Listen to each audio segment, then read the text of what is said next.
கிறிஸ்துவுக்காக இழந்துட்டேன் அப்படின்னா அதை தேடி திரும்பி ஓடாத. அதை கிறிஸ்துவுக்காக இழந்துட்டேன்னா இழந்தது இழந்ததாக தான் இருக்கணும்.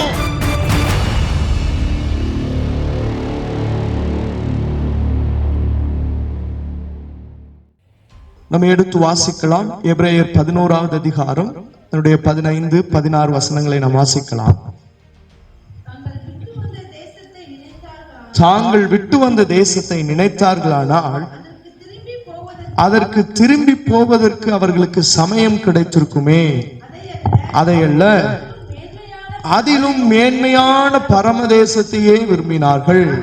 ஆகையால் தேவன் அவர்களுடைய தேவன் எனப்படுவதற்கு வெட்கப்படவில்லை,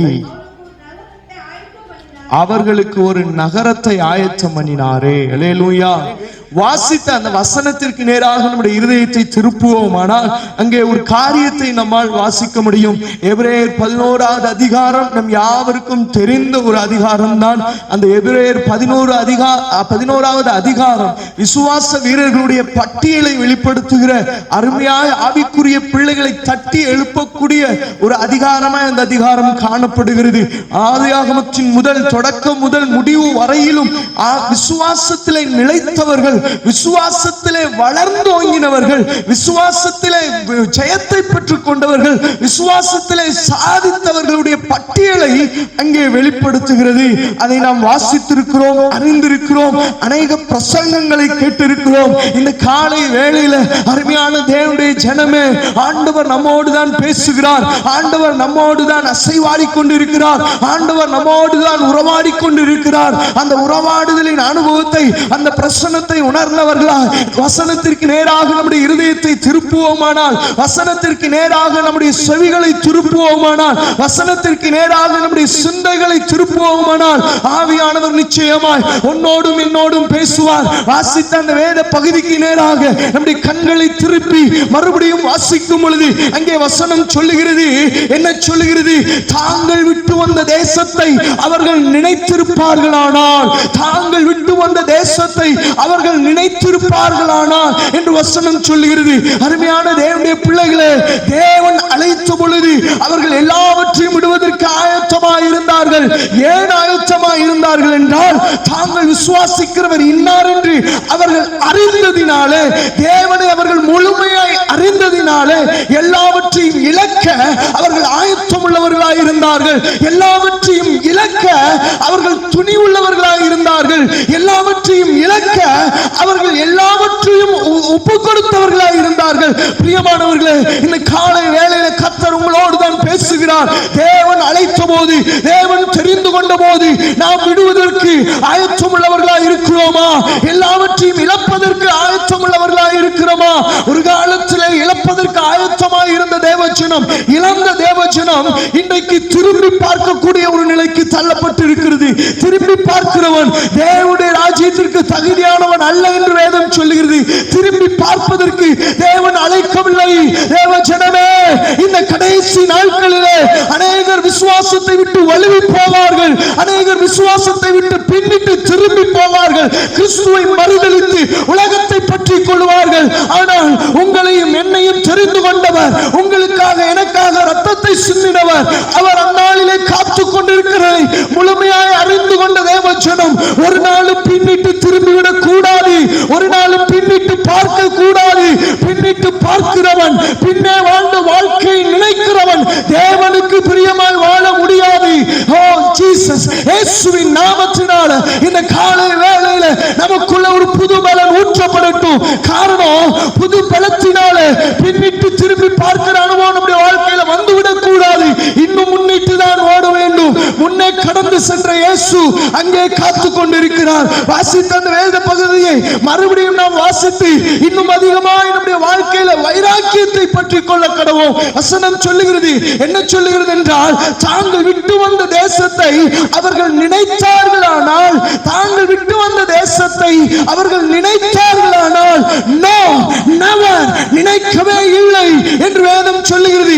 காரணம், அவர்கள் நினைத்தார்களானால் திரும்பி செல்வதற்கு அவர்கள் வாய்ப்பு கிடைத்திருக்குமே, அவர்கள் நினைக்கவில்லை. காரணம் என்னவென்றால், தேவன் அவர்களுக்கு ஒரு நகரத்தை ஆயத்தம் பண்ணினதை அவர்கள் அறிந்தபடினால் விட்டு வந்த தேசத்தை அல்ல, பரம தேசத்தையே நாடினார்கள். நீங்களும் நானும் இந்த தேசத்தை அல்ல, இப்பூமியை அல்ல, பரம தேசத்தையே நாடினவர்களாய் மாற வேண்டும். இதுதான் தேவ பிள்ளைகளுடைய வழியாய் இருக்க வேண்டும். அருமையானவர்களே, இந்த காலை வேளையில் ஆண்டவர் நம்மோடு கூட பேசிக் கொண்டிருக்கிறார். விட்டு வந்த தேசத்தை நினைத்தார்களானால் நன்றாய் புரிந்து கொள்ள வேண்டும். தேவன் ஆபிரகாமை அழைக்கும் பொழுது அவன் செல்வந்தனாய் இருந்தான், குறை உள்ளவன் அல்ல, அவன் செல்வந்தனாய் இருந்தான். ஒரே ஒரு குறைவு மட்டும்தான், என்ன? அவன் பிள்ளை இல்லாது இருந்தான் என்றுதான் வேதம் சொல்லுகிறது. மற்றபடி உலகத்தின் ஆசீர்வாதங்கள் எதிலும் அவன் குறை உள்ளவனாய் இருக்கவில்லை. ஆண்டவர் அழைக்கும் பொழுது சம்பூர்ணமாய் வாழ்ந்து கொண்டிருந்த ஆபிரகாம் அவைகளை விட்டுவிட ஆயத்தம் உள்ளவனாய் இருந்தான். ஆண்டவர் தெரிந்து கொண்ட போது எல்லாவற்றையும் இழக்க ஆயத்தம் உள்ளவனாய் இருந்தான். வாசிக்கிறோம் அல்லவா? ஆதியாகமம் 19வது அதிகாரம் 26வது வசனத்திலே ஆபிரகாமுக்கும் லோத்துவின் மனைவிக்கும் உள்ள வித்தியாசத்தை நம்மால் புரிந்து கொள்ள முடியும். ஆதியாகமம் 12வது அதிகாரத்தினுடைய 1வது வசனத்தை வாசித்து விட்டு ஆதியாகமம் 19வது அதிகாரத்தினுடைய 26வது வசனத்திற்கு நாம் கடந்து செல்லலாம். எடுத்து வாசிக்கலாம். ஆதியாகமம் 12வது அதிகாரத்தினுடைய அந்த முதல் வசனத்தை நாம் வாசிக்கலாம். கர்த்தர் ஆபிரகாமை நோக்கி நீ உன் தேசத்தையும் உன் இனத்தையும் உன் தகப்பனுடைய வீட்டையும் விட்டு புறப்பட்டு நான் உனக்கு காண்பிக்கும் தேசத்துக்கு. ஓ ஹalleluya! நன்றாய் புரிந்து கொள்ள வேண்டும். ஆண்டவர் இங்கே சொல்லுகிறது என்ன தெரியுமா? நீ உன் தேசத்தையும் உன் ஜனத்தையும் உன் தகப்பனுடைய வீட்டையும் விட்டு புறப்பட்டு வா. அதைத்தான் வேதத்திலே எபிரேயர் 11வது அதிகாரத்திலே நாம் வாசித்தோம். அவர்கள் விட்டு வந்த தேசத்தை நினைத்தார்களானால் ஆபிரகாம் பரதேசியை போல அலைந்தான். வேதம் சொல்லுகிறது, நம்மையும் வேதம் அப்படித்தான் அடையாளப்படுத்துகிறது. என்ன அடையாளப்படுத்துகிறது? நாம் அந்நியர்களும் பரதேசிகளும் என்று வேதம் அடையாளப்படுத்துகிறது. இந்த பூமியில நாம் அப்படிதான் அறிக்கையிடுகிறவர்களாய் மாற வேண்டும். என் சொந்த தேசம் இந்த பூமி அல்ல. ஹல்லேலூயா! இந்த பூமி அல்லன்னு சொல்லி அறிக்கையிடுகிறவர்கள் பரம தேசத்தை நாடுகிறார்கள். ஹல்லேலூயா! ஆமா, பரம தேசத்தை விரும்புகிறவர்கள் ஒரு நாளும் பின்னிட்டு திரும்பி பார்க்க மாட்டார்கள். ஆபிரகாமை தேவன் அழைக்கும் போது நான் அநேக முறை தியானித்திருக்கிற அந்த வேத பகுதி என்னை ஆச்சரியப்பட வைத்தது. ஏனென்றால் ஒரு மனிதனை அழைக்கும் பொழுது அவனுக்குரிய நன்மையை சொல்லிதான் அழைப்போம், அவனுக்குரிய ஆசீர்வாதத்தை சொல்லிதான் அழைப்போம், அவர்களுக்குரிய முக்கியத்துவத்தை சொல்லிதான் அழைப்போம். ஆனால் ஆண்டவர் முக்கியத்துவத்தையோ ஆசீர்வாதத்தையோ முதலாவது வைக்கவில்லை. அவன் இழக்கும்படியான காரியங்களை முதலாவது வைக்கிறார். என்ன? உன் தேசத்தை, உன் ஜனத்தை, உன் இனத்தை விட்டுவிடு என்று சொல்லும் பொழுது எந்த மனிதன் ஒப்புக்கொள்ளுவான்? ஆனால் ஆபிரகாம் ஒப்புக்கொண்டார். காரணம் என்ன தெரியுமா? தன்னோடு பேசுகிறவர் யார் என்பதை ஆபிரகாம் அறிந்திருந்தார். வேத பண்டிதர்கள் இவண்ணமாய் சொல்லுகிறார்கள், ஆபிரகாம் நோவாவுடைய பாதத்திலே இருந்து அநேக காரியங்களை கேட்டறிந்திருக்க கூடும் என்று சொல்லி வேத பண்டிதர்கள் இவண்ணமாய் சொல்லுகிறார்கள். நன்றாய் புரிந்து கொள்ள வேண்டும். ஆபிரகாமை தேவன் அழைக்கும் போது இலக்கும்படியாக அழைத்தார். ஆபிரகாமை தேவன் அழைக்கும் போது இலக்கும்படியாக அழைத்தார். தேவன் பேதுருவையும் சீசர்களையும் தெரிந்து கொள்ளும் போது அவர்கள் எல்லாம் சொல்லி கூப்பிட்டு அழைக்கும் போது இழந்து விட்டு தான் வர வேண்டும் என்று அழைத்தார். வலைகளை அலசிக் கொண்டிருந்தவர்களை பார்த்து அவைகளை விட்டுவிட்டு என் பின்னே வாருங்கள். பேதுருவை பார்த்து அவைகளை விட்டுவிட்டு என் பின்னே வா, உன்னை மனுஷரை பிடிக்கிறவனாய் மாற்றுவேன் என்று சொல்லி அழைத்தார். இப்படி வேதத்திலே அநேகரை பார்த்தோம் என்றால், இன்றைய பரிசுத்தவான்களிலே நமக்கு முன்பே ஓடின பரிசுத்தவான்களை பார்த்தோம் என்றால் இழக்கும்படியாகவே தேவன் அழைத்தார். ஏனென்றால் நீங்கள் இழந்தால் தான் அது மற்றவர்களுக்கும் உங்களுக்கும் ஆசீர்வாதமாய் மாறும். இந்த உலகத்தின் ஆசீர்வாதம் உங்களுக்கு தேவையில்லை என்பதை ஆண்டவர் அறிந்திருந்தார். ஆகையினால் தான் இழக்கும்படியாக தேவன் அழைத்தார். அல்லேலூயா! கொஞ்சம் யோசிச்சு பாருங்க. ஆபிரகாமுக்கு ஒருவேளை நான் இருந்த தேசம் எனக்கு கம்ஃபர்டபுளா இருந்தது, நான் இருந்த இடம் என் சூழ்நிலை எல்லாம் எனக்கு கம்ஃபர்டபுளா இருந்தது, நான் பழகின இடம், நான் தெரிந்த இடம் என்று சொல்லி அவன் மறுதலிக்கவில்லை. ஆண்டவர் அவனை அழைக்கும் போது அதை மறுதலியாமல் உடனே புறப்பட்டு சென்றான் என்று வேதத்திலே வாசிக்கிறோம். ஆண்டவர் ஆபிரகாமோடு என்னவெல்லாம் சொன்னாரோ அப்பொழுதெல்லாம் அதை உடனே ஏற்றுக்கொண்டு கொண்டான் என்று வேதத்திலே வாசிக்கிறோம். பிரியமானவர்களே, திரும்பி பார்ப்பதற்கு நாம் அழைக்கப்படவில்லை. நினைத்து பழைய வாழ்க்கையை நினைத்து பார்ப்பதற்கு நாம் அழைக்கப்படவில்லை. வேத வசனம் சொல்லுகிறது, அவர்களுக்கு நினைக்கும்படி ஒரு சமயம் கிடைத்திருந்தால் அவர்கள் திரும்பி போயிருப்பார்களே. காரணம், அந்த சமயத்தை தேவ ஜனங்கள் ஏற்படுத்தவே இல்லை. இன்றைய திருச்சபையின் நிலையும் அப்படியாக மாற வேண்டும் என்பதுதான் தேவனுடைய விருப்பம். ஆண்டவரை ஏற்றுக்கொண்டு பெயரளவிலே நடித்துக் கொண்டிருக்கிற கூட்டம், உலகத்தோடு ஒத்த வேஷம் தரித்துக் கொண்டிருக்கிற கூட்டத்தை ஆண்டவர் கடைசி நாட்களிலே நியாய தீர்ப்புக்கு முன்பதாக நிறுத்துவார். தேவ ஜனமே, அவருடைய நாமத்தினாலே நாம் படுகிற உபத்திரவம், வைராக்கியத்தை ஆண்டவர் பார்த்து ஒரு நாள் கனப்படுத்துவார். என்ன சொல்லி என்றால், வேத வசனம் சொல்லுகிறது, உண்மையும் உத்தமும் உள்ள ஊழியக்காரனே, உன் எஜமானுடைய சந்தோஷத்திலே பிரவேசி. என் பிதாவினால் ஆசீர்வாதத்தை பெற்றவர்களே, உங்கள் எஜமானுடைய சந்தோஷத்திலே பிரவேசிங்கள் என்று ஒரு பெரிய கனத்தை கொடுத்து உயர்த்துவார். தேவ பிள்ளைகளே, விட்டு வந்ததை நினைக்க கூடாது, விட்டு வந்ததை நினைத்து புலம்ப கூடாது. நான் ஊழியத்திற்கு வந்த முதல் ஆண்டவர் என்னோடு பேசின காரியங்கள் ஏராளம். ஆனால் அவைகளில் ஒன்றை நிதானமாய் தீர்க்கமாய் சொன்னார். என்ன சொன்னார் என்றால், இனி நீ உன்னுடையவன் அல்ல, என்னுடையவன். அல்லேலூயா. அப்படி என்றால் என்ன அர்த்தம்? நான் தான் உனக்கு பொறுப்பாளி. அல்லேலூயா. எல்லாவற்றிற்கும் நான் தான் பொறுப்பாளி என்று சொல்லி ஒரு வார்த்தையை கொடுத்தார். நன்றாய் புரிந்து கொள்ள வேண்டும். அழைக்கப்பட்ட தேவஜனம் ஒவ்வொருவருக்கும் தேவன் கொடுக்கிறது அதுதான். என்ன? உனக்கு நான் பொறுப்பாளி. நீ விட்டு வந்ததை பார்க்காதே, நீ விட்டு வந்ததை நினைக்காதே, நீ இழந்ததை ஒரு நாளும் நினைத்து கலங்காதே. அல்லேலூயா. நான் விட்டு வந்ததை நினைச்சு கலங்கிட்டேன் அப்படின்னா, நான் விட்டு வந்ததை நினைச்சு புலம்பிட்டேன் அப்படின்னா, தேவனுக்கு பிரியமானவன் அல்ல, தேவனுக்கு பிரியமானவன் அல்ல. இன்றைக்கு அநேக ஊழியர்களாய் இருக்கட்டும் சரி, விசுவாசிகளாய் இருக்கட்டும் சரி, விட்டு வந்ததை நோக்கி பார்க்கிறார்கள். விட்டு வந்ததை ஏதை விட்டுட்டு வந்தோம், அங்கே இருந்துகிட்டே தேவ சித்தத்தை செஞ்சிருக்கலாமோ, அங்கே இருந்துகிட்டே அந்த காரியத்தை செய்து கொண்டே தேவனுக்கு காரியங்களை செய்திருக்கலாமோ என்று எண்ணக்கூடிய அளவிலே திரும்பி செல்லுகிற கூட்டம் தான் இன்றைக்கு அதிகம். ஆண்டவர் அதை விரும்பவில்லை, ஆண்டவர் அதை விரும்பவில்லை. நன்றாய் புரிந்து கொள்ள வேண்டும். உங்களுக்கும் எனக்கும் ஒரு பரமதேசம் உண்டு, உங்களுக்கும் எனக்கும் ஒரு பரமதேசம் உண்டு. முன்னே வாழ்க்கை கொஞ்சம் இனிமையா தான் இருந்திருக்கலாம், முன்னே வாழ்க்கை கொஞ்சம் கஷ்டம் இல்லாமல் இருந்திருக்கலாம். ஆனால் ஆண்டவர் அதை விரும்பவில்லை. உங்களுக்கும் எனக்கும் கிடைக்கிற ஆசீர்வாதம் மிக பெரியது. அல்லேலூயா.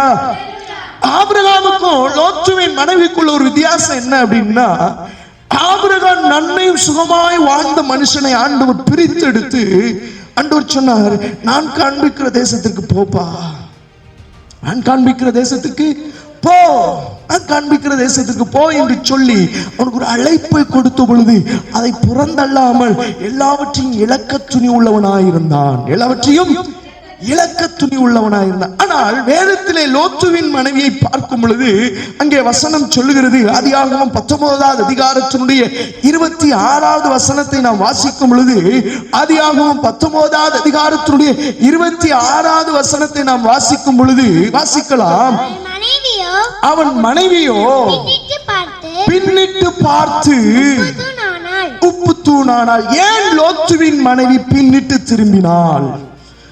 ஹல்லேலூயா.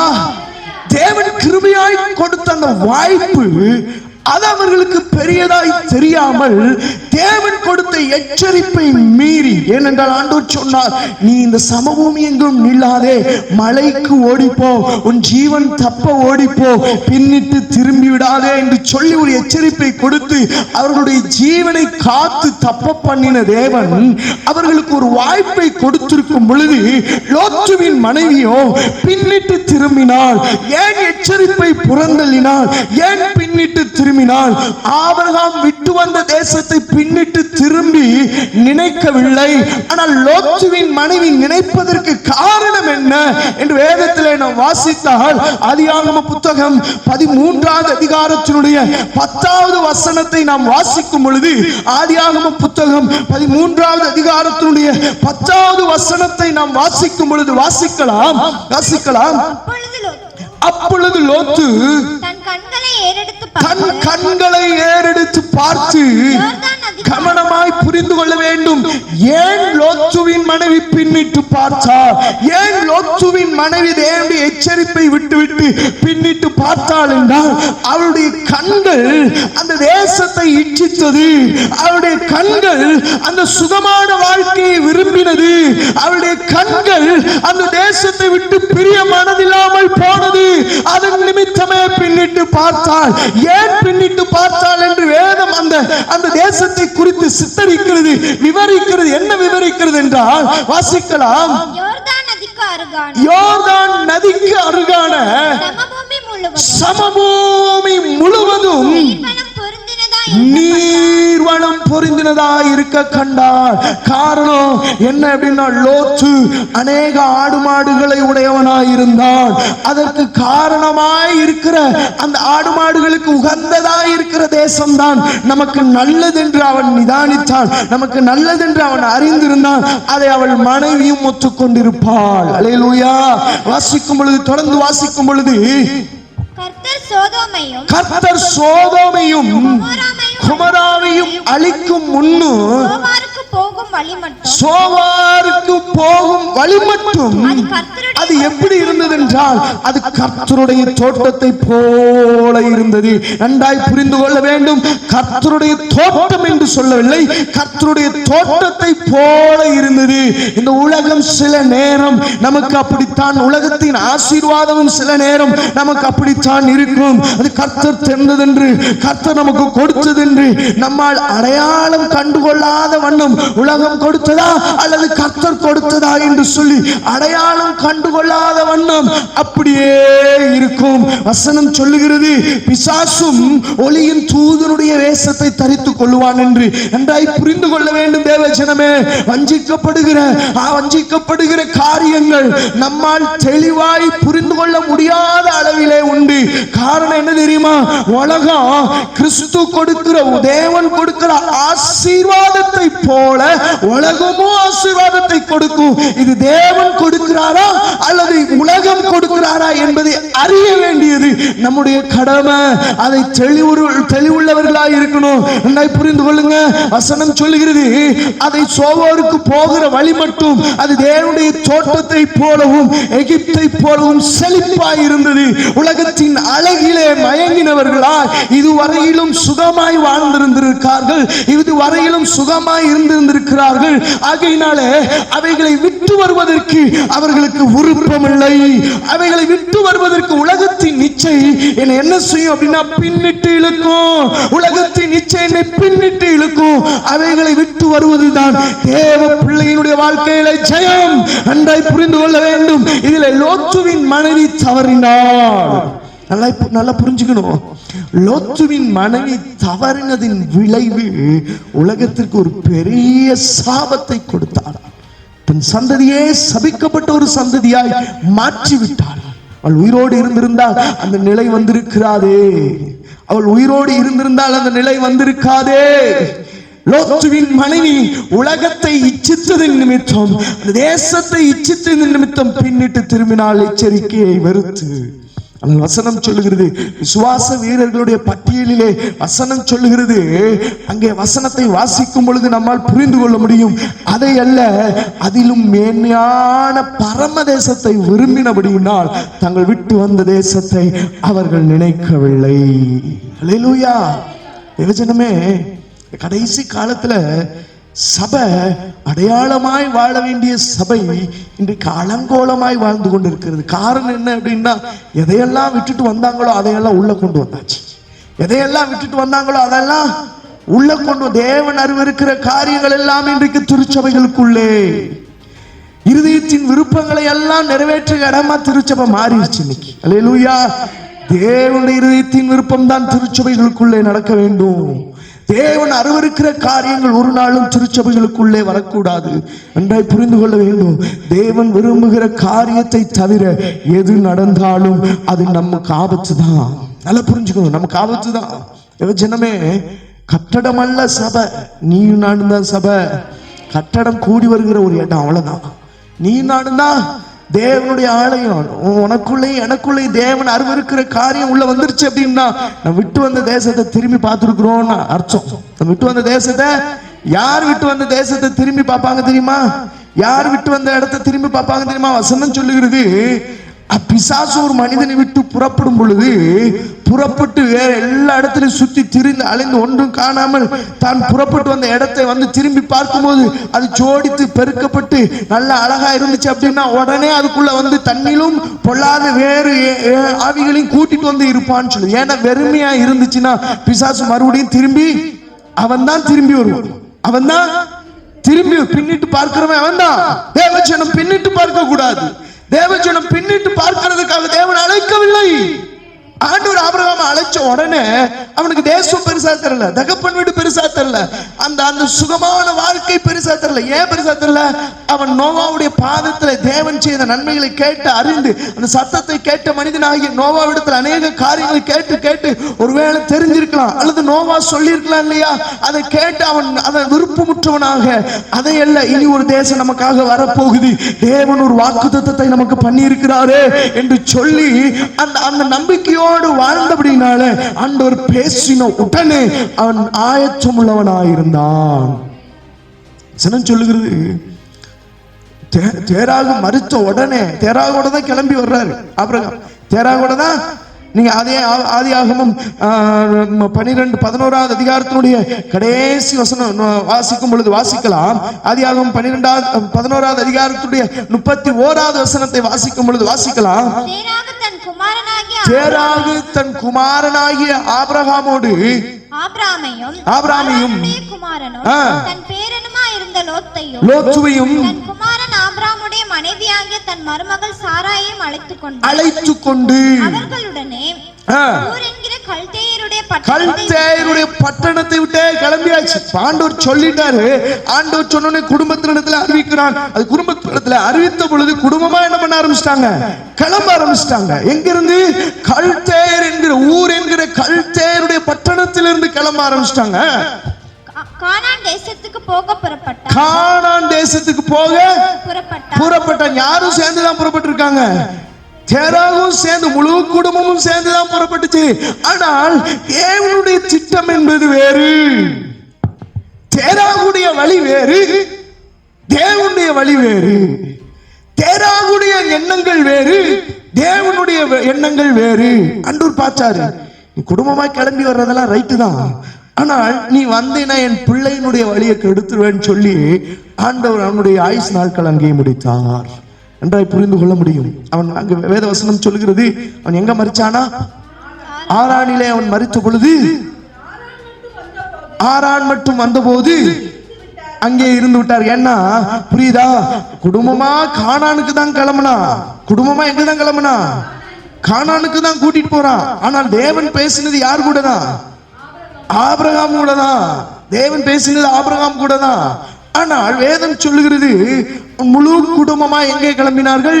கானானுக்கு கிளம்பினார்கள். முழு குடும்பமாய் கானானுக்கு கிளம்பினார்கள். முழு குடும்பமாய் கானானுக்கு கிளம்பின தேராகு ஆரானை பார்த்த உடனே மயங்கிட்டான். ஆரானை பார்த்த உடனே மயங்கிட்டான். அதனால அவனுக்கு என்ன விருப்பம்னா, கானானை விட ஆரான் நல்லா இருக்கு. அல்லேலூயா. தேவ சபையை விட அந்த நேரம் உலகத்துல செலவிடுறது சில நேரம் எல்லாருக்கும் நல்லா இருக்கு.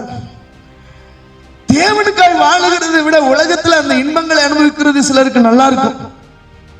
தேவன் அருவருக்கிற காரியங்களை விட்டு விடுறதுக்கு சிலருக்கு விருப்பம் இருக்காது. ஏன்னா உலகம் நல்லா இருக்கும், உலகம் நல்லா இருக்கும். தேராகுக்கு ஆரான் நல்லா இருந்துச்சு, அதனாலதான் அங்கேயே இருந்து விட்டார்கள்.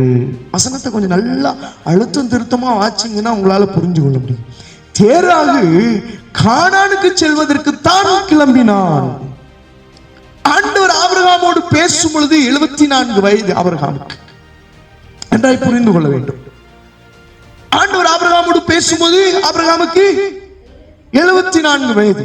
தேராகு மரிக்கும் போது 205 வருஷம். 205வது வருஷத்துலதான் என்ன பண்றாரு? தேராகு மரிச்சு போறாரு. அப்ப புரிஞ்சுக்கணும், அது ஆபிரகாம் அந்த வரலாறு குறிப்புகளை அதுக்கப்புறம் நீங்க வேதத்திலே வாசித்துக் கொள்ளுங்கள். ஆனால் ஆபிரகாமோடு பேசும்போது 74 வயதிலே ஆண்டவர் ஆபிரகாமோடு பேசுகிறார். 75 வயதிலே அவன் குடும்பமாய் செல்லுகிறார்கள். குடும்பமாய் 75 வயதிலே அவன் செல்லும் போது தேராகும் உயிரோடு தான் இருந்திருக்கிறார். தேராகும் குடும்பமா தான் கானானுக்கு போறாங்க. குடும்பமா கானானுக்கு போகும் பொழுது இந்த நோக்கத்தை மறந்தவனாக ஆரானை கண்ட உடனே தேராகு தன்னுடைய ஓட்டத்தை நிறுத்தினான். காரணம், கானானை விட ஆரான் நன்றாய் இருக்கிறது. சிலருக்கு ஆவிக்குரிய வாழ்க்கையில இப்படிப்பட்ட ஒரு நிலைமை தான்.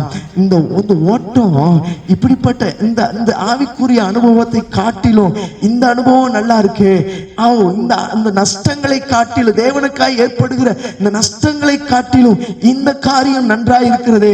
நான் இதை செய்து கொண்டே ஆண்டவருக்கு பிரியமாயிருப்பேன் என்று சொல்லி புறந்தள்ளி கொண்டு ஓடுகிற ஒரு கூட்டம் இன்றைக்கு தேவ சபைகளிலே அதிகம். கிறிஸ்தவர்கள் என்று சொல்லி மாய்மாடமாய் அலைந்து திரிகிற கூட்டம் தான் இன்னைக்கு அதிகம். புரிஞ்சுக்கணும். இவ்வளவு அழகா தெளிவா சொல்லுது பாருங்க. விட்டு வந்தாச்சு தேசத்தை, ஆனா இன்னொன்னு ஆண்டவர் சொன்ன தேசத்துக்கு போகாம இன்னொன்னு அழகா தெரிஞ்சோன்னு அதுக்கு நேரம் என்ன பண்ணியாச்சு, நாட்டம் கொண்டு அங்கே குடியிருந்தான், ஓட்டத்தை நிறுத்தினான். வசனம் எவ்வளவு அழகா சொல்லுது பாருங்க. அவன் ஆரான் வரை வந்து அங்கே இருந்து விட்டான். ஆண்டவர் பார்த்தாரு, நான் உன்னை போச்சுன்னது கானானுக்குல, நான் உன்னை அழைத்தது கானானுக்கு, நான் காண்பிக்கும் தேசத்துக்கு தானே போகணும். நீ ஏன் ஆரான பார்த்த? அவ்வளவு தேவஜனம் இன்னைக்கு பரமதேசத்தை பார்க்காம கண்டதையும் பார்த்துட்டு நிக்குது. வித்தியாசமாய் வாழ வேண்டிய தேவஜனம் நீ வித்தியாசம் இல்லாமல் வாழ்கின்றது. உலகத்துக்கும் நமக்கு ஒரு வித்தியாசம் இருக்கு. தேவனை ஏற்றுக்கொண்டவர்களுக்கும் தேவனை ஏற்றுக்கொள்ளாதவர்களுக்கும் உள்ள வித்தியாசத்தை ஆண்டவரே ஏற்படுத்துவார். ஏன்னா வசனம் சொல்லுகிறது, உண்மை உள்ளவனுக்கும் உண்மை இல்லாதவனுக்கும், தேவனை ஆராதிக்கிறவனுக்கும் தேவனை ஆராதிக்காதவனுக்கும் உள்ள வித்தியாசம் இல்லையா? இந்த வித்தியாசத்தை 2 பேர் ஜெபிக்கிற ஜெபத்திலே ஆண்டவர் நமக்கு காண்பிக்கிற. 2 பேரும் ஜெபம் தான் பண்ணாங்க, ஆனா ஒருத்தருடைய ஜெபத்தை தான் ஆண்டவர் அங்கீகரிச்சு. அதான் வித்தியாசம். 2 பேர் ஆலயத்துக்குள்ள இருக்கலாம், ஆனா ஒருத்தன் தான் ஏற்றுக்கொள்ளப்படுவான். ஏன் ஒருத்தன் ஏற்றுக்கொள்ளப்படுவான்? ஒருத்தன் உண்மை உள்ளவன். அல்லேலூயா. ஏன்னா அவனுக்கு திரும்பி பார்க்கிறதுக்கு சமயத்தை அவன் ஏற்படுத்தவே இல்லை. திரும்பி பார்ப்பதற்கு சமயத்தை அவன் என்ன பண்ணல, ஏற்படுத்தல. தேவஜனமே, இந்த காலை வேளையில ஆண்டவர் நம்மோடு கூட பேசிக் கொண்டிருக்கிறார். வசனம் நல்லா தெளிவா சொல்லுது, ஆரான் வந்தோடனே சேராக நின்னா அதோட போனான்.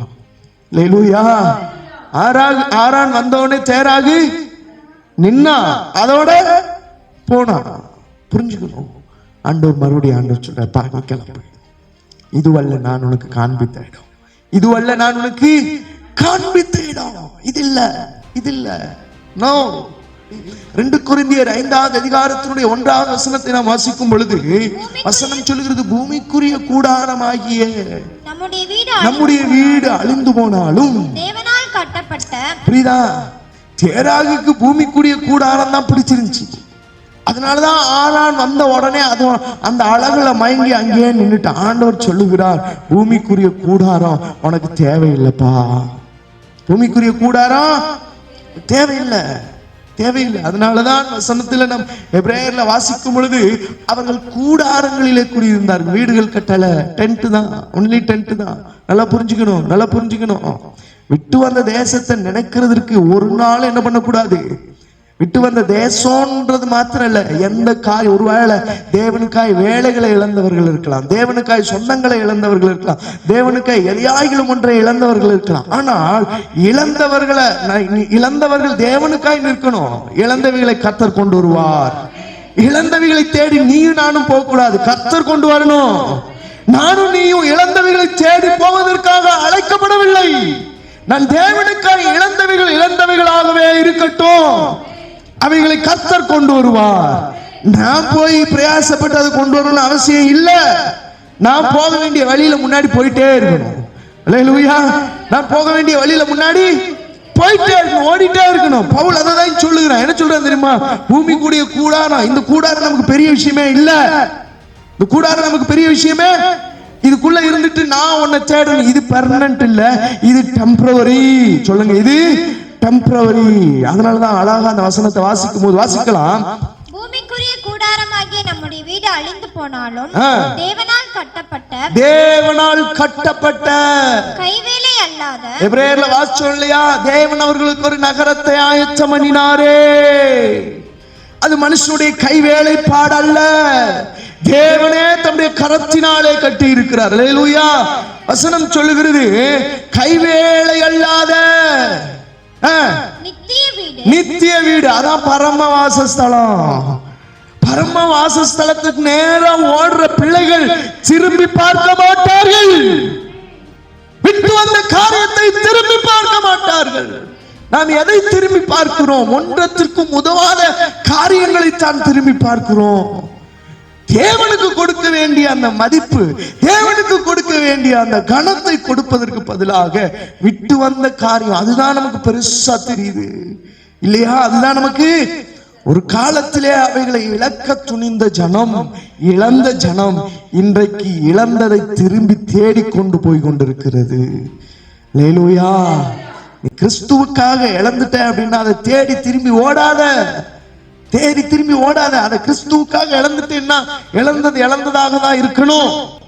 அதை கர்த்தர் கொண்டு வருவார். உனக்கு தேவைன்னா கொண்டு வருவார், தேவையில்லைன்னா அதையும் கொண்டு வர மாட்டார். அல்லேலூயா. தேவைனாதான். அது தேவையில்லாத ஒண்ணு கொண்டு வந்து உன் கையில துன்பத்தை கொடுக்கறதுக்கு ஆண்டவர் விரும்பவே மாட்டார். துன்பத்தை கொடுக்கறதுக்கு ஆண்டவர் என்ன பண்ண மாட்டாரு?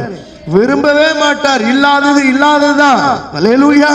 அதை ஒரு நாள் கொண்டு வர்றதுக்கு ஆண்டவர் விரும்ப மாட்டார். ஏன்னா கொண்டு வந்தார் அது உன் ஆவிக்குரிய வாழ்க்கையை பாதிக்கும் என்று தேவன் அறிந்திருந்தால் அதை கொடுப்பதற்கு அவர் ஒரு நாளும் சம்மதிக்கவே மாட்டார். அல்லேலூயா.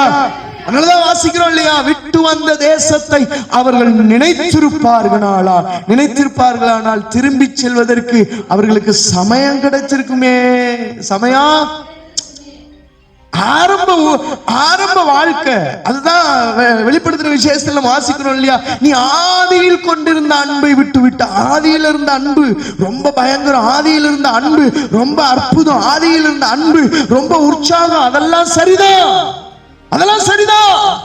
ஆனால் தேவனிடத்தில் நெருங்க நெருங்க நெருங்க உன்னை உருவாக்க அவர் ஒப்பு கொடுக்கும் பொழுது, அந்த உருவாக்க ஒப்பு கொடுக்கிற காரியங்களில உனக்கு பிரியமில்லாமல் போகும் பொழுது, இப்ப இந்த திரும்பி ஓடுறோம் பாருங்க. எங்க நம்ம முன்னே இருந்த அந்த உலகம், நம்ம முன்னே வாழ்ந்த அந்த தேவனை அறியாததற்கு முன்னே வாழ்ந்த அந்த வாழ்க்கை ரொம்ப அருமையா இருந்தது.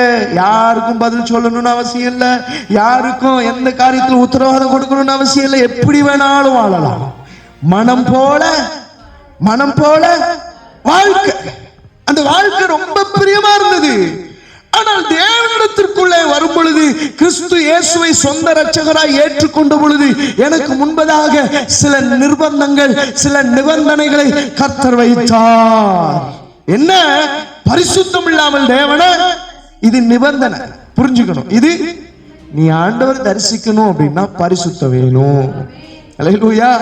நீ எல்லாவற்றிலும் முதன்மையானதை கர்த்தருக்கு என்ன வசனம் சொல்லுகிறது? உன் விளைவின், சொல்லுங்க, உன் விளைவின் முதற் பலனை யாருக்கு தான் செலுத்தணும்? நீ வச்சுக்க கூடாது. இது நிபந்தனை. அல்லேலூயா. அப்படின்னா என்ன?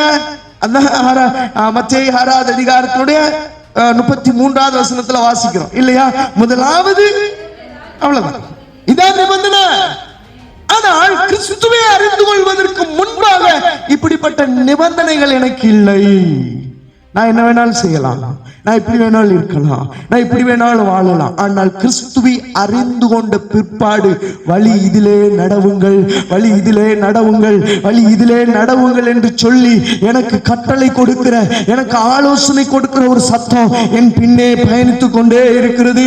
எனக்குள்ளே இருக்கிற ஆவியானவர் இது சரியல்ல, இது தவறு, இது தவறு என்று என் குற்றங்களை கண்டித்து உணர்த்துகிற, பாவத்தை கண்டித்து உணர்த்துகிற அனுபவம் எனக்குள்ளே உண்டாயிருக்கிறதுனால பல நேரங்களிலே அதை ஏற்றுக்கொள்ள முடியாத ஜனம் என்ன பண்ணுது அப்படின்னா, விட்டு வந்த வாழ்க்கையை விரும்புகிறது. விட்டு வந்த வாழ்க்கையை, என்னப்பா இது வாழ்க்கை, என்ன வித்தியாசமான வாழ்க்கை, என்ன வித்தியாசம் தான். வித்தியாசமான வாழ்க்கை வாழலைன்னா நீ அழைக்கப்பட்டதுல சந்தேகம், அழைத்தவர் உண்மை உள்ளவர், வாழ்றதுல ஒரு சந்தேகம், வாழ்க்கையில ஒரு நீ எப்படி ஒப்பு கொடுத்தேன் அதுல ஒரு சந்தேகம் இல்லையா? அல்லேலூயா. சத்தமா தான் சொல்லுங்களேன். கர்த்தர் நம்மோடு கூட அசைவாடி கொண்டிருக்கிறார். நன்றாய் புரிந்து கொள்ள வேண்டும். அதனாலதான் கொரிந்து சபைக்கு எழுதும் போது சொல்றாரு, நீ இந்த உலகத்துக்கு, இந்த வாழ்க்கைக்கு, இங்க இருக்கிற அனுபவங்களுக்கு முக்கியத்துவம் கொடுக்காத. ஏன்னா பூமிக்குரிய கூடாரமாகிய இந்த வீடு அழிந்து போன சரீரத்தை குறிச்சு பேசுறாரு. ஆனால் எல்லாவற்றையும் நம்ம எடுத்துக்கொள்ளலாம். பூமிக்குரிய கூடாரமாய் எந்த காரியமா இருந்தாலும் சரி, அதை விரும்பி நாடி ஓடிட்டோம் அப்படின்னா நமக்கு முன்பதாக இருக்கிற பரம தேசத்தை ஒரு நாளும் தரிசிக்க முடியாது. அல்லேலூயா.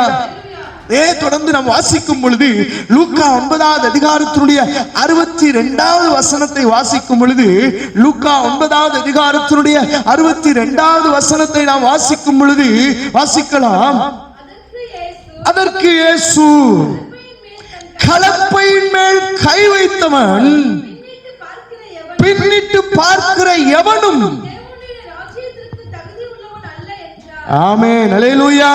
புரிந்து கொள்ளுங்க, அழைக்கப்பட்ட தேவஜனம், எவைகளில் இருந்தெல்லாம் ஆண்டவர் உங்களை வேறு பிரித்து எடுத்தாரோ, எவைகளை எல்லாம் விட்டுவிட சொன்னாரோ, அவைகளில் இருந்து விட்டு விலகிவிட்டு வந்த தேவஜனம், ஆண்டவருக்கு பின்னே வந்த தேவஜனம் ஒரு நாளும் பின்னிட்டு திரும்பி பார்க்க கூடாது. திரும்பி பார்க்கிற எவனும் தேவனுடைய ராஜ்யத்திற்கு தகுதி உள்ளவன் அல்ல. இன்னைக்கு திரும்பி பார்க்கிற பாரம்பரியங்களை விட்டு திரும்பி வந்திருக்கோம். அதை திரும்பி பாரம்பரியங்களுக்குள்ள போகிற கூட்டம் அதிகம். உலகத்தின் ஆசாபாசங்களுக்கு விட்டு விலகிவிட்டு வந்து ஆண்டவரை பற்றி கொண்டு வாழ்ந்து விட்டு அந்த வாழ்க்கையில விருப்பம் இல்லாமல் போய் சில காலங்கள் ஆண்டவருக்காய் வாழ்ந்து விட்டு மறுபடியும் உலக வழக்கத்தின் ஆசாபாசங்களோடு வாழ விரும்புகிற கூட்டம் இன்றைக்கு அதிகம். புரிந்து கொள்ளணும். நீங்க திரும்பி பார்க்கிறதுக்கு ஆண்டவர் அழைக்கல. தேவ சபையே திரும்பி விடாதே. தேவ சபையே திரும்பி விடாதே. தேவன் உன்னை அழைத்தவர். அல்லேலூயா. அவர் உனக்காக காத்து கொண்டு இருக்கிறார். எபிரேயருக்கு வந்துடலாம். எபிரேயர் புத்தகம் அதனுடைய 11வது அதிகாரத்தினுடைய 15ம் 16ம் மறுபடியும் வாசித்து நாம் முடிக்கலாம். வாசிக்கலாம். வேதம் சொல்லுகிறது, அவர்களுக்கு ஒரு தேசத்தை ஆயத்தம் பண்ணின அப்படின்னாலே ஆண்டவர் சொன்னார், நீ வா, நான் உனக்கு ஒரு தேசத்தை காண்பிக்கிறேன், அந்த தேசத்திற்கு நீ போ என்று சொல்லி அவர்களை அழைத்த போது வசனம் அவருடைய விசுவாசத்தை குறித்து பரிசுத்த ஆவியானவர் எபிரேய சபைக்கு விவரித்து சொல்லும் போது சொல்லுகிறார், வைராக்கியத்தோடு சொல்லுகிறார், இப்பா நான் அழைத்த அழைப்பை ஏற்றுக்கொண்டு என் வார்த்தைகளை அப்படியே ஏற்றுக்கொண்டு கீழ்ப்படிந்து வந்த கூட்டம் விட்டு வந்த தேசத்தை நினைக்கல. அல்லேலூயா. விட்டு வந்த காரியங்களை நினைக்கவில்லை, விட்டு வந்த வாழ்க்கையை நினைக்கவில்லை, இழந்தவைகளை நினைக்கவில்லை. நினைத்திருந்தார்களானால் அவர்களுக்கு சமயம் கிடைச்சிருக்குமே. ஆவியானவர் எழுதுறாரு, எவ்வளவு அருமையான ஒரு டெஸ்ட் பண்ணி பாருங்க. ஆவியானவர் சபைக்கு எழுதும் போது அழகா எழுதுறாரு. எபிரேய சபைக்கு விசுவாசத்தை குறித்து எழுதும் போது அவ்வளோ அழகா எழுதுறாரு, அவ்வளோ அழகா எழுதுறாரு. எவ்வளவு அழகா எழுதுறார் பாருங்க. அவர்கள் விட்டு வந்த தேசத்தை அவர்கள் நினைத்திருப்பார்களானால் சமயம் கிடைச்சிருக்குமே. அப்படின்னு என்ன அர்த்தம்? விட்டு வந்த தேசத்தை அவர்கள் நினைக்கல. அல்லேலூயா. அவர்கள் நினைக்காததுனால வசனம் சொல்லுகிறது, ஆகையால் தேவன் அவர்களுடைய தேவன் என்று சொல்வதற்கு வெட்கப்படவே இல்லை. அல்லேலூயா. ஆமாம், அயோக்கியர்களாகவும் துன்மார்க்கராகவும் இருந்தாலும் ஆண்டவர் சத்தத்துக்கு கேட்டு கீழ்ப்படிந்து வந்தது நிமித்தம் இப்ப ஆண்டவர் சொல்லுகிறார், அவர்கள் திருடர்களாக, அயோக்கியர்களாக அல்லது பாவிகளாக, துன்மார்க்கர்களாக யாரா வேணாலும் இருந்தாலும் என்னுடைய வார்த்தையின்படி கேட்டு மனம் திரும்பி விட்டால் இப்பொழுது நான் சொல்லுகிறேன், அவர்கள் என்னுடைய ஜனம் என்று தைரியமாய் ஆண்டவர் சொல்லுகிறார், அங்கீகரிக்கிறார். காரணம் என்ன தெரியுமா? ஆண்டவர் இப்ப பெருமைப்படுகிறார், என் பிள்ளை என் சத்தத்திற்கு செவி கொடுத்து விட்டது, என் பிள்ளை என் வார்த்தைக்கு செவி கொடுத்து விட்டதினால நான் அவர்களுடைய தேவன் என்று சொல்லப்படுவதற்கு நான் ஒரு நாள் வெட்கப்பட மாட்டேன். அல்லேலூயா. எவ்வளவு பெரிய ஆச்சரியம். அண்ணன் அகஸ்டின் ஜெபக்குமார் அண்ணன் 2008வது வருடத்துல கொடைக்கானல் வந்திருந்தாங்க. அப்போ அவர் ஒரு உவமையை சொன்னார். நல்ல அழகான ஒரு நான் இந்த பட்டணத்திலே வருகிற எனக்கு உயர்ந்த மனிதர்களை தெரியும் என்றுதான் நான் சொல்லுவேன். 2009 இல்லையா? உயர்ந்த மனிதர்களைத்தான் தெரியும் என்று சொல்லுவேன். அங்கே ஒரு டவுன்ஷிப்லயோ அல்லது ஏதோ தாழ்ந்த நபர்கள் வேலை பார்க்கிறவர்களோ நான் தெரியும் என்று சொல்ல, சொந்தக்காரனே இருந்தாலும் தெரியும் என்று நான் என்ன பண்ண மாட்டேன், சொல்ல மாட்டேன். நான் சொன்ன எனக்கு அவமானம். ஆண்டவர் அதை சொல்ல பாருங்களேன். அவர்கள் திருடர்கள் தான், யோக்கியர்கள் தான், அல்லது துன்மார்க்கர்கள் தான், யாக்கோபு ஏமாற்றுக்காரன் தான், ஏமாற்றுக்காரன் தான். இருந்தாலும் ஆண்டவர் சொன்னார், நான் ஆபிரகாமின் தேவனும் ஈசாக்கின் தேவனும் யாக்கோபின் தேவனுமாயிருக்கிறேன். புரியுதா? நான் அவர்களுடைய தேவன் என்று சொல்லப்படுவதற்கு தேவன் வெட்கப்படவே இல்லை என்று சொல்லியிருக்கிறார். அல்லேலூயா! எவ்வளவு அருமையான விஷயம் பாருங்க, எவ்வளவு அருமையான விஷயம். யாருக்குன்னா, விட்டுட்டு வந்துட்டு பழையவைகளை விட்டு வந்தவர்கள், பழைய வாழ்க்கையின் அனுபவங்களை விட்டு வந்தவர்கள், லாபமாயிருந்த காரியங்களை விட்டு வந்தவர்கள், லாபமாயிருந்த அனைத்தையும் விட்டு வந்தவர்கள், இப்பொழுது தேவனுக்கு வைராக்கியமாய் நிற்கிறவர்களை பார்த்துதான் ஆண்டவர் சொல்லுகிறார், நான் இவர்களுடைய தேவன். அல்லேலூயா! அதைத்தான் ஆண்டவர் விரும்புகிறார். தேவ ஜனமே, அதைத்தான் ஆண்டவர் விரும்புகிறார்.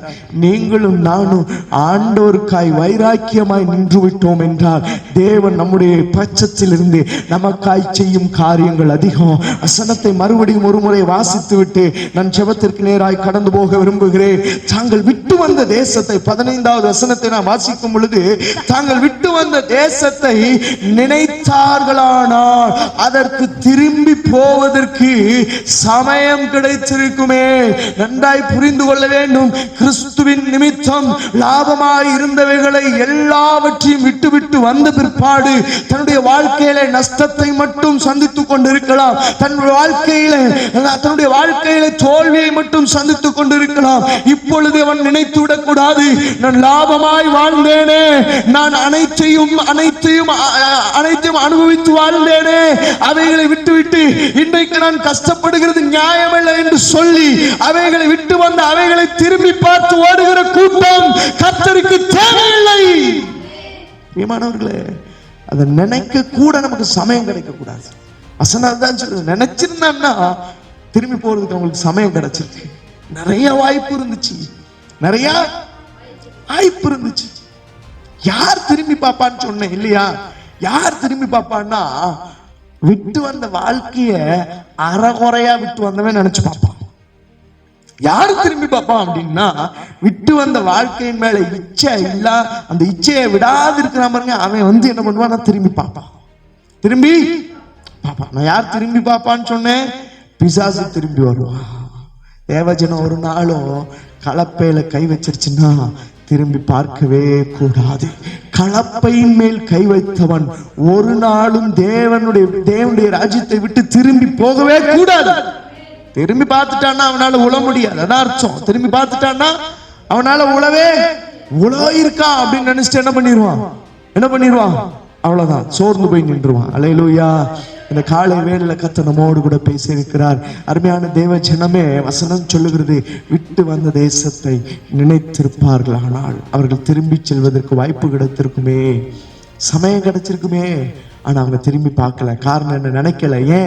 ஏன் நினைக்கலன்னா, முன்னே அழைத்திருக்கிறவர், எனக்கு முன்னே செல்லுகிறவர், என் மேல் பிரியமாயிருக்கிறவர், எனக்காய் எல்லாவற்றையும் செய்திருக்கிறவர், எனக்காய் தம்முடைய ஜீவனையே கொடுத்திருக்கிறவர், எனக்காய் ரத்தம் சிந்தி இருக்கிறவர், 3ஆம் நாள் உயிர்த்தெழுந்திருக்கிறவர், எனக்காய் இன்றும் திரும்பி வர காத்து கொண்டிருக்கிறவர், அவரை விட்டு நான் எங்கே செல்லுவேன்? ஹல்லேலூயா!